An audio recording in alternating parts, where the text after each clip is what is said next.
Hi friends, welcome back to our channel. ఈరోజు నేను తోటకూరతో liver fry అయితే చేస్తున్నానండి. తోటకూరని ఇష్టపడిన వాళ్ళు కూడా ఈ కర్రీ తిండి చాలా సూపర్గా ఉండిద్ది. తోటకూర కంటి చూపుకి ఎంతో ఉపయోగపడుతుంది.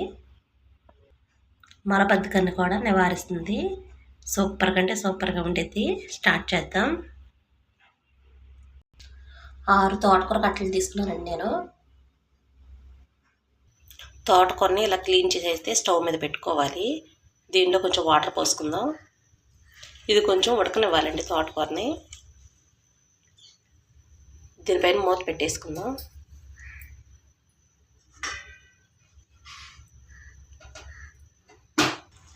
తోటకూర ఈ విధంగా అయితే కుక్ అయిందండి. ఇంకా చాలా ఇంకా తీసేసేద్దాం. ఈ తోటకూరని చల్లారనివ్వాలి. తోటకూర ఈ విధంగా అయితే చల్లారాలండి. వాటర్ లేకుండా ఇలా పిండేసి మిక్సీ పట్టుకోవాలి. ఇలా మిక్సీ కింద వేసుకోవాలి. అలాగే మొత్తం వేసేసుకోవాలి. దీనిలోకి 2 పచ్చిమిరపకాయలు వేసి గ్రైండ్ చేసుకోవాలి. మెత్తగా ఈ విధంగా అయితే మిక్సీ పట్టుకోవాలండి. దీని ఒక గిన్నె తీసుకోవాలి. దీనిలోనికి 1 కప్పు శనగపిండి, 2 స్పూన్లు కార్న్ఫ్లోర్ వేసుకుని కలుపుకోవాలి. 1 అర టీ స్పూన్ అల్లం వెల్లుల్లి పేస్ట్, రుచికి సరిపడా సాల్ట్ మొత్తం మిక్స్ చేసుకోవాలి. మొత్తం ఈ విధంగా అయితే కలుపుకోవాలండి. ఇడ్లీ ప్లేట్లకి నూనె రాసుకుని ఇందులో వేసుకోవాలి. ఇడ్లీలాగా ఈ విధంగా అయితే ఇడ్లీ ప్లేట్లో వేసుకోవాలి. ఇడ్లీ పాత్రలో 1 గ్లాస్ వాటర్ వేసుకుని ఈ ప్లేట్లు అందులో పెట్టేసుకోవాలి.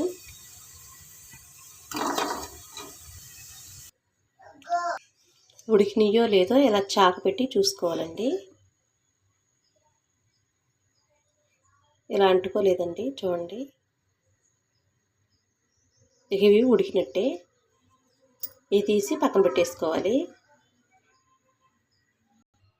బాగా చల్లారిన తర్వాత ఇలా చిన్న చిన్న ముక్కలు కట్ చేసుకోవాలండి. చల్లారిన తర్వాత మాత్రమే కట్ చేసుకోవాలి, లేకపోతే చిన్న చిన్న ముక్కలుగా అయితే అయిపోతాయి. 2-3 స్పూన్లు ఆయిల్ వేసుకోవాలి.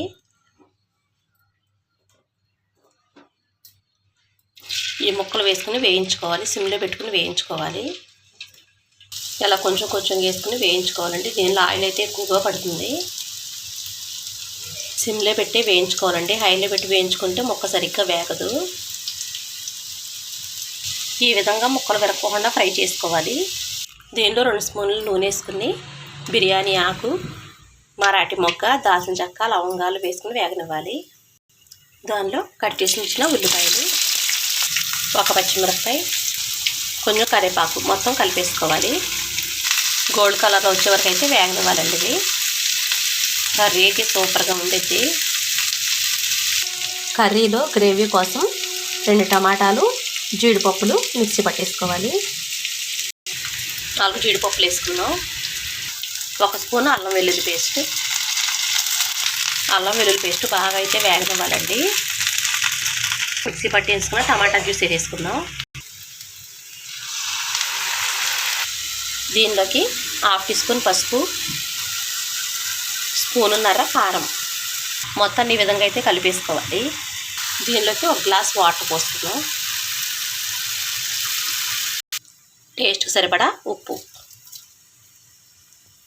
ఇంకా కొంచెం ఎగరనివ్వాలండి. కర్రీ అయితే ఇవి అయితే సూపర్గా ఉన్నాయి. ఇలా వేయించి తింటేనే చాలా బాగున్నాయండి. వీటిపైన ఇంక ఉప్పు కారం వేసి తిండి ఇంకా సూపర్గా ఉండిద్ది. నాకైతే బాగా నచ్చినాయి.